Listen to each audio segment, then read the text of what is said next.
Hello, everybody, and welcome to the Comic Book Vault. This is our first episode. We're attempting to bring you every comic book ever, so please like, share, and subscribe for more content. So, what better way to start a first episode than to start back in the beginning with everybody's favorite comic book, The Amazing Spider Man Issue 1. This is old school, people. Something that really grabs my eye right away in that top left hand corner, the 12-cent sign. We've really come a long way here. March 1963. Two great feature-length Spider-Man thrillers. Extra added attraction, Spider-Man meets the Fantastic Four as the Chameleon strikes. The Fantastic Four think I'm trapped, but they don't suspect my real power. And that's our cover there, people, so let's go ahead and get in the first page of this classic. Spider-Man, script Stan Lee, art Steve Ditko, lettering Johnny D. Note, Spider-Man first appeared as a feature in Amazing Fantasy number 15, August. So great was your response via letters and postcards that it was decided to give him his own magazine. A brief summary follows. Then you see, what appear to be a bunch of businessmen pointing and shaking their fists at Spider-Man, and it says, Freak Public Menace. Sure, you've read many stories about many different magazine heroes, but there's never been a story like this one because there's never been a hero like Spider-Man. Our scene is the bedroom of Peter Parker, the teenage student whom many consider to be a shy bookworm. But oh, if they only knew. Uncle Ben is dead, and all because I was too late to save him. My Spider-Man costume, I wish there was no such thing. Kind of shows him throwing his Spider-Man outfit into the closet there. It all started when I was bitten by a radioactive spider and I found myself possessed of a spider's powers, so I designed a costume to go into show business and cash in. And it shows him saying, ouch, he's got bit by a spider. Now he can climb up walls, he can sling webs out his hand, it looks like.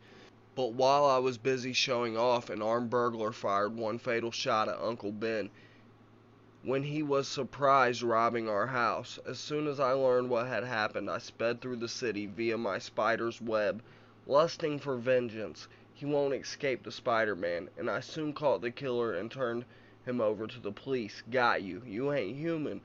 And it shows a burglar, and then Spider-Man's chasing him and caught him with the web. And now Uncle Ben is gone, and Aunt May and I are alone. And what's worse, without Uncle Ben, we've no money to pay our bills. Please give me a little more time. I'll pay the rent next week if you'll only wait. And so, Aunt May, there's only one thing to do. I've got to quit school and get a job. No, Peter, you mustn't. Your uncle always dreamed of you being a scientist someday. You must continue your studies. But I've got to help Aunt May somehow. Wait, with my powers as Spider-Man, I can do anything. I can go anywhere. No one, nothing can stop me. Any amount of money could be mine just for the taking. But no, what am I thinking of? I'm no criminal. I'm not a thief. Besides, if I were ever arrested and imprisoned, it would break Aunt May's heart. No, there's only one other way. I've got to perform again. I've got to bring my Spider-Man act before the public once more. I'll call a booking agent tonight. A few days later at school. Hey gang, look, Spider-Man's gonna put on a show at the town hall tonight, and the admission is only $1. Let's all go. Count me out, kids. I can't make it. We might have known he'd rather study. Oh, who needs that walking bookworm anyway? It'll be more fun without him. That night, as the audience is amazed by Spider-Man's prowess, none suspect the real reason that Peter Parker couldn't be in the audience. I couldn't very well be doing this act and sitting in the audience also. Finally, after the show, it's time to pay you, Spider-Man, but I can't give you cash. I've got to give you a check, so there's a record for taxes. What name should I write the check out to? Name? I can't tell you my real name. No one must know my identity. Just make the check to Spider-Man. Okay, you're the boss, but you'll have a mighty tough time cashing it. A tough time cashing it, eh? Well, we'll just see about that. I'd like to cash this check. I'll have to see some identification. What about my costume? Don't be silly. Anyone can wear a costume. Do you have a social security card or a driver's license and your name of Spider-Man? No, I don't. But as Spider-Man finds that he cannot cash his desperately needed check, just across town a man at a typewriter is making still more trouble for him. When I'm through with this article, Spider-Man will be run out of town. And the next night, might as well go on back where you came from, Spider-Man. There'll be no show tonight or any night. What? Why? What happened? This happened. Look at this editorial. The paper has everyone so steamed up they'll probably toss you in jail if you show your face. But why? What have they got against me? What have I done? The paper reads Spider-Man Menace. But not satisfied with merely writing editorials, J. Jonah Jameson, publisher of the powerful Daily Bugle, delivers lectures all over town. We cannot allow that masked menace to take the law into his own hands. He is a bad influence on our youngsters. Children may try to imitate his fantastic feats. Think what would happen if they make a hero out of this lawless, inhuman monster. We must not permit it. I say that Spider-Man must be outlawed. There is no place for such a dangerous creature in our city. The youth of this nation must learn to respect real heroes, men such as my son, John Jameson, the test pilot, not selfish freaks such as Spider-Man, a masked menace who refuses to even let us know his true identity. I don't get it. How do other superhuman guys like the Fantastic Four and the Ant-Man get away with it? Nobody bothers them, and they always seem to make enough dough. Bah, I don't even believe that there is a Spider-Man. It's all a publicity stunt. Well, if I can't make a living as Spider-Man, the only other thing to do is find a part-time job. I'll take a look through the want ads. But again, Peter Parker meets with frustration. Sorry, Sonny, I ain't looking for a school kid. The job I advertised is for a man. But extra John Jameson about to orbit Earth in rocket. Daily Bugle. Say, that looks like it is. It's Aunt May. I wonder where she's going. Oh no, she's pawning her jewelry. She must be desperate for money, but she doesn't want me to know. She doesn't want me to be worried. For me, she's doing it all for me, and there's no way I can repay her, no way I can help her. I can't even find a job. Extra John Jameson, son of the publisher of the Daily Bugle, about to orbit Earth. Extra. It's all his fault. Because of him, I can't perform in public as a Spider-Man. But I can't give up. I've got to earn some money somehow. I can't let Aunt May down, even if it means the Spider-Man will again stalk the city by night. Okay, so this book's broke into 3 parts, and that's the end of the first part. And a lot of people know this story, and it's interesting to see how it's kind of changed over the years. Okay, so on to part 2. Spider-Man Part 2. Next day, having nothing better to do, Peter Parker finds himself among the spectators anxiously awaiting the orbit flight of John Jameson. It sure must take a lot of courage to go up in one of those babies. I'll bet even Spider-Man wouldn't think twice before volunteering for this ride, huh? I suppose so. 15 minutes to blast off. All unauthorized personnel clear the field. This is it, John. Make your country proud of you, son. As proud as I am, your father. I'll do my best, Dad, I promise. Good luck to you, boy. Minutes later, the capsule with John Jameson inside is set in orbit by a perfect launch. But then disaster strikes. A small section of the forward guidance package breaks loose from the capsule and falls into space. Without this essential guidance unit, the capsule goes into an erratic orbit completely out of control. Something's wrong. I can't control her.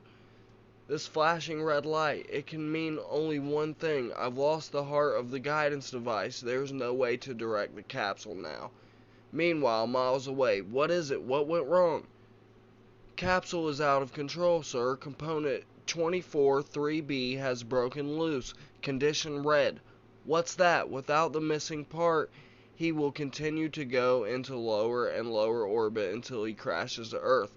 Gentlemen, we haven't much time. We must find some way to save John Jameson's life, even though the capsule is doomed. Acting with desperate speed, the space technicians attempt to drop a steel net to catch the capsule, but with no success, a complete miss. We've got to find a better way. While unsuspected by all, a better way does exist in the form of Peter Parker, who has observed the entire dramatic event. There's only one person who can save John Jameson, and that is Spider-Man. I've got to reach the Missile Control Center the fastest way, the way that only Spider-Man can take. Made it, and now we have a spare 24 3B guidance unit, but there is no way to get it to Jameson in time. You're wrong, there is a way. Spider-Man, let me have the missing unit. I'll get it to the capsule somehow. Very well, we have nothing to lose. There is no way we can do it. Spider-Man, he's just a publicity-seeking phony. He's trying to grab a headline. What can he do? Instead of flapping your lips, mister, just watch and see what I can do. Wait! The capsule is getting lower every second. I've got to reach a jet fast. Arriving at a nearby field, Spider-Man's amazing web shoots out, engulfing the guard's gun hand before the sentry can fire. Halt, identify yourself. No time for that now. Within seconds, the mighty costumed figure has commandeered a plane and a pilot as they take to the air. I'll probably be grounded forever for doing this, Spider-Man, but I got a hunch that if anyone can save that poor Joker, you're the guy. Here comes the capsule now, but we could never catch it. We don't have to catch it. Wait, what are you going to do? I've got to hitch a ride on that thing as it passes by. This will be my first and last chance. If it doesn't work, look out below. Here goes. Twing as he shoots the web. I hit it. Mustn't let go. I've got to pull myself up, fighting against all this wind resistance. Even my strength can just barely do it. There, I reached it, but now the capsule is losing altitude dangerously. Can I attach the missing unit in time? And that's it for part 2. You guys got to remember, back in 1963, there wasn't really much of a formula to follow in comic books, especially for superheroes. There wasn't really as much material back then as there is now, so why it's broken into 3 small little parts here, I'm not sure. I think the third part's even smaller than this part was. But here we go, part 3. Spider-Man, part 3. What a lucky break. It fit in place as smooth as silk. And within the capsule. Capsule under manual control again. Will eject, shoot, and land immediately. He's safe. I did it. Spider-Man succeeded. The capsule is about to land. My boy, he's safe. This is as good a time as any for me to get off. I'll bet I'm the only living person who ever had a ride like that before. I'd better make myself scarce now. I'd just be embarrassed if everyone wants to congratulate me and make a big fuss about what I've done. Anyway, from now on, I guess I shouldn't have any trouble about performing in public. I'll bet even Mr. Jameson himself would hire me. But when he reads the next edition of the newspaper, Peter Parker is astounded to see, oh no, it can't be. It isn't possible. Why? The Daily Bugle reads, this newspaper demands that Spider-Man be arrested and persecuted. Editorial by J. Jonah Jameson. It was all a plot by Spider-Man to steal the spotlight from my son. I accused Spider-Man himself of sabotaging the capsule so that the guidance unit would fall off. Spider-Man unlawfully broke into a military base and commandeered a plane by force. Then, by means of a grandstand play, he tried to make a hero of himself, but he caused an important missile test to fail and set our space program back by many weeks. I repeat, Spider-Man is a menace to America. Unfortunately, if something is shouted loud enough, there are always those who will believe it. They fear me more now than ever. Spider-Man ought to be run out of the country. And how? And finally, under pressure of the angry newspaperman's continual barrage. Wanted, caution, he is dangerous. Report him to the nearest FBI office. Spider-Man, reward for his capture. Oh dear, I certainly hope they find that horrible Spider-Man and lock him up before he can do any harm. What do I do now? How can I prove I'm not dangerous? How can I convince people that I wasn't responsible for the failure of that capsule? Everything I do as Spider-Man seems to turn out wrong. What good is my fantastic power if I cannot use it? Or must I be forced to become what they accuse me of being? Must I really become a menace? Perhaps that is the only course left for me. And so a lonely boy sits and broods with the fate of society at stake. What will his decision be? What will Spider-Man do next? Only time will tell. The end. Okay, and that's kind of, the end of the first story there. But as promised on the cover, this book actually has another story featuring the Fantastic Four and Chameleon, so we're going to get into that story now. Spider-Man vs. the Chameleon. How can you defeat a man who can change his identity before you can catch him? Perhaps you don't know the answer, but the Spider-Man was determined to find out no matter what the cost. Extra bonus extra. In this same amazing tale, you will meet America's most famous, most colorful group of super adventurers, the Fantastic Four. Script Stan Lee, art Steve Ditko, lettering John Duffy. We know him as Peter Parker, but the world knows him only as Spider-Man. Say, why didn't I think of it before? There's the way I can make some money by joining the Fantastic Four. They'll probably jump at the chance to have a teenager with superpowers working with them. It'll be natural. Here's their private elevator, but the blame thing isn't working. Uh-oh, I forgot. It can only be operated by one of the four using a special electronic beam. Well, that won't stop Spider-Man. Forcing a couple of locked doors open is mere child's play for... Heck, I didn't figure the elevator would be above me, no room to climb past it.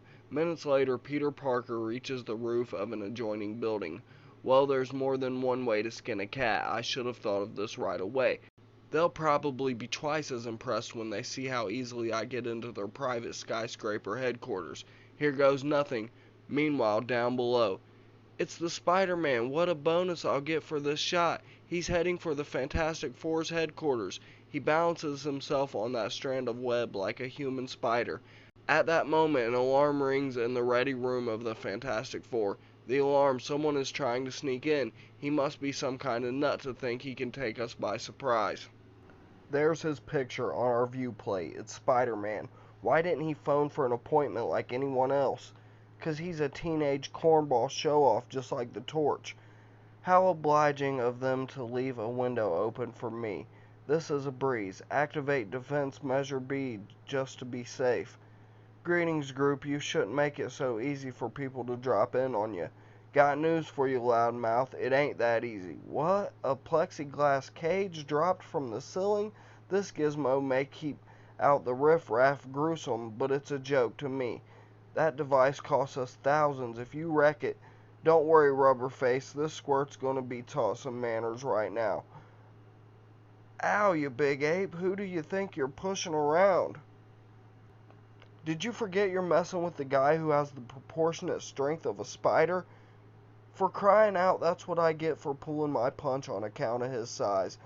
Now hold it, son. We don't want to fight with any strangers, at least not till we know what we're fighting about. Who's fighting? Just consider this a little exhibition. He caught my hand in that net of his. He certainly does live up to his name. While invisible, I might be able to get this rope over our impetuous young friend. My spider instinct senses danger behind me. Have to move fast. Who tossed that rope? Don't see anyone. Wait, it must be the invisible girl. Well, I'll just give her a whirl for her money. That's it, you animated insect. Fun's over. I'll settle you now. Flame on. He's got me in a circle of flame. Well, I'll just jump over that clown's little trap and keep out of reach until his flame dies down. Then it'll be my turn. Hey, stay still, darn it. Okay, that's it. No more fun and games, fellas. Someone might get hurt. Now suppose you tell us what you're here for. Get out of the way, Killjoy. Give me another crack at him. It's about time someone asked me.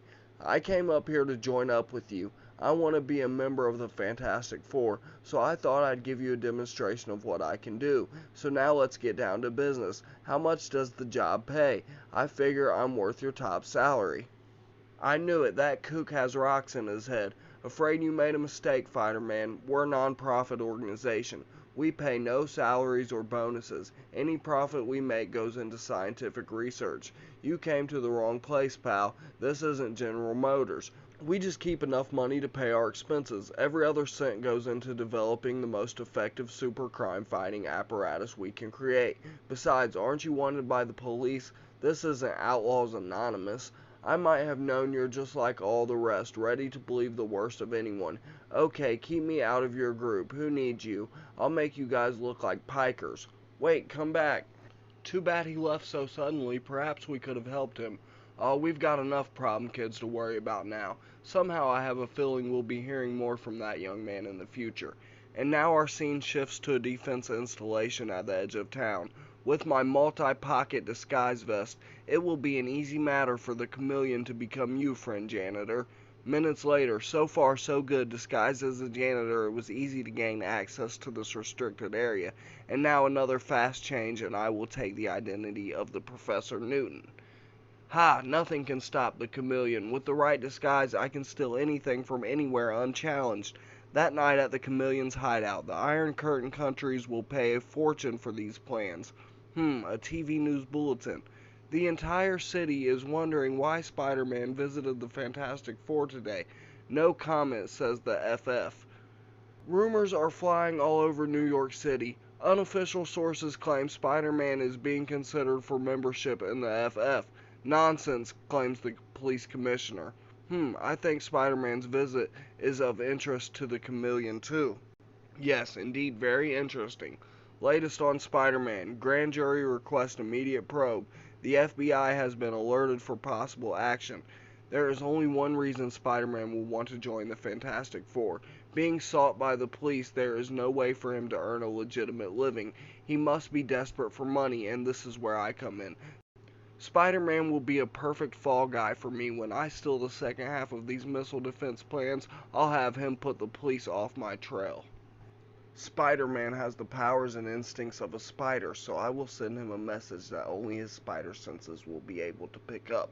Calling Spider-Man, meet me on the roof of Lark Building at 10 tonight. It will be very profitable for you.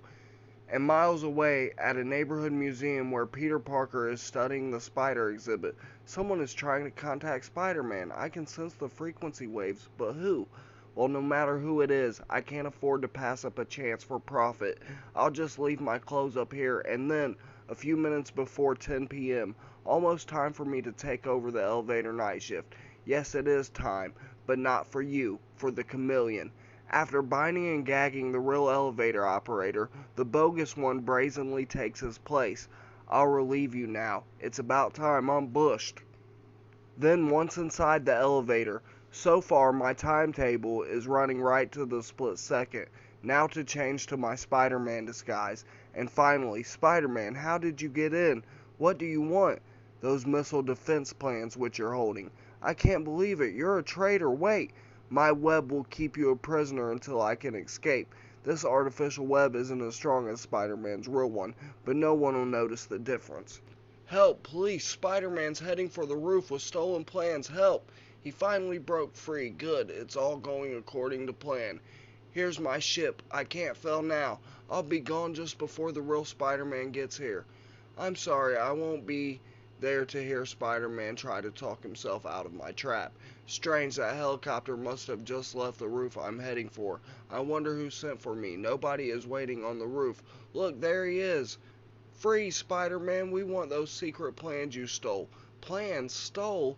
I'm beginning to smell a rat. I don't know what this is all about, but nobody's framing me for anything. That'll hold you till I can get away. What a fool I was. The message was a trick to pin a crime on me, and I fell for it. But who could have... Wait, that helicopter. The pilot is the one the police really want. If he hasn't flown too far, I can use my spider senses to tune in on the ship, get its location. Got him. He's out towards the waterfront. I've got to stop him. Well, if I'm going to catch me a speeding whirly bird, there's only one way to do it, and that is to get a real fast start like this. He's already reached the sea, but I can make a parachute out of my web and float down to that motorboat below. I'm not licked yet. Minutes later, I'm just in time. There's the chopper, and there's a red sub surfacing to meet it. But with my web over the conning tower, they won't be able to open the hatch. Our hatch is jammed. It won't open. How will we get the plans, comrade? Forget the plans. We've been seen. Submerge. Now to find out who framed me. Spider-Man. But how? I can't shake him off no matter how I maneuver. He ripped off the door with his bare hands. End of the line for you, commie. Head the ship towards shore, and I mean now. And before the police have left the Lark Building roof, look, here's the guy you're looking for, the guy who stole those plans and impersonated me. But in the next split second, the Willy Chameleon drops a tiny smoke pellet and breaks free in the confusion. Before they know what happened, I'll have taken a new disguise and be free. He can't get out of the building. All exits are guarded. Search every room. Let them search. I knew this disguise would come in handy. Who would ever suspect a policeman? I'll look in here, men. I'll take this corridor. And I'll head for the street under your very noses. But again, the chameleon has reckoned without Spider-Man's supernatural spider instincts. That tingle, I feel my quarry is close within striking distance. He's wise to me. If I can just pull this fuse, one of these cops must be a phony. He doused the lights, but that won't stop me. I can still sense him in the dark. I'll just shoot my web over. Oh no, I'm all out of special fluid. I've got to reach that exit before he does. This is the fastest way. That figure leaving the others, it's him. But as the lights go on again, the chameleon resorts to one last desperate ruse. Help, grab him. It's the chameleon disguised as Spider-Man again. What? Oh no, you don't. You're not gonna fool us that way. A second time. Wait, he's lying. I am Spider-Man. It worked. Now to slip away. In a fit of white-hot fury, the powerful Spider-Man wrenches free of the startled officer's grasp and, look at him, go up that wall. He was the real Spider-Man, and within minutes catch him they do. Here he is, Captain. I spotted him by his torn uniform. I could see his other disguise beneath it.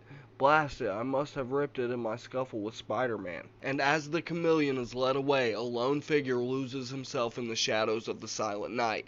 Nothing turns out right, Sob. I wish I had never gotten my superpowers. Later, as the late editions come out, 4 famous figures ponder the case of the Amazing Spider-Man. Reed, he's so powerful and so confused. What if Spider-Man ever turns his superpowers against the law?